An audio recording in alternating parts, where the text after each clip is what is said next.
Good morning. Are you somebody who uses TikTok and you know that your voice is being suppressed? I am, which is why I'm making my video and I'm putting it on YouTube. Because there's a lot of Russian and Chinese disinformation and misinformation on that platform. TikTok in particular says that they have community guidelines. The community guidelines only apply to people that are not allowing the spread of Chinese misinformation. I go to every live right now that is flooding my page, in particular since the Puerto Rico incident. Now it's Latinos from Trump. That's all that's in the lives. And there's lies and misinformation on the elections in that. Abortion lives. Disgusting lies through that, again trying to push an agenda about our election. We won't even talk about all the lives about, Christians for Trump and how you can't be Christian if you vote for Kamala. Now, when you see these lives or you see these TikToks, you have to always ask who benefits. For those, it's China. Why? Because TikTok is a Chinese-based owned company. Our government wanted to get rid of TikTok. Well, U.S. creators were upset because they were going to be losing the ability to make money. Well, TikTok would lose the ability to make money. When you lose the United States as one of your largest consumers, you're going to take a hit.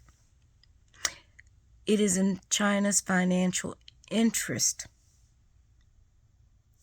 to make sure that Trump wins. And it goes beyond the financial interest of TikTok. Trump, as Kamala has stated, that is a person who can do anything to garner favor. You tell him he's cute, he's got your favor. He tried to be a president and be tough on China, and what did he do? We had to create a bailout for farmers because of the tariffs that he created for soy were so bad. You couldn't get cell phones at one point, or you couldn't get a wash machine and dryer because the tariffs were too high to come in. He lost that tariff war. He lost it. China kicked our butts in it, and then we still had to spend money to bail out our farmers. Hence, that's one of the reasons why we have such a high deficit underneath him. If you're seeing a bunch of stuff talking about Ukraine, that's Russian misinformation, because the only people that benefit from making Americans upset about funding Ukraine are Russia. And let's finally get to the last point. When they couldn't push the narrative that black men were not voting for Kamala, now the narrative is all about pandering to the Arab Muslim community. I get it.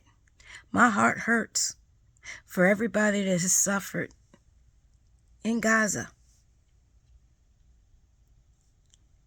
And yes, the U.S. cannot continue to push money into Israel. That is true. But trying to be a conscientious voter or hijack an election talking about you can't support genocide and you'd rather give a vote to Jill Stein or Donald Trump, you mean the same party that said, Lindsey Graham is in that party, said, wipe you all out? You mean the same party that was all hunky-dory for your Muslim bans? You mean the same party that you're talking about when Nikki Haley was running for president? She visited Israel and went and took a picture and signed a missile? That's the Republican Party that you want to vote for because you don't support genocide. Your position is contradictory and it doesn't make any sense. If you really want to be a voice of change, then you would vote for a party that would at least be willing to listen to you to try to get change done. It's quite that simple. And my heart does hurt for everything going on. But I know when I vote for what's going to affect me and my family directly here in the U.S. because that's where I live. I can talk to people about what I'd like to happen with foreign policy, but my votes, my local vote, my Senate votes, my presidential vote, I'm voting for what's affecting me here, my family, in this current moment. I would not waste my vote on Jill Stein or Trump because I'm upset about foreign policy, when voting for the other party means I'm putting my life at risk, my children's life at risk, unexpected, unplanned pregnancy, Project 2025, which they intend to initiate. You know, as a woman, if I get cancer, doctors can refuse treatment of radiation and chemotherapy if it can reduce my ability to bear a child.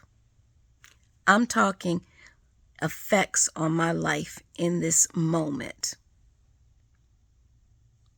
not ideals. Think about that. Have a great day.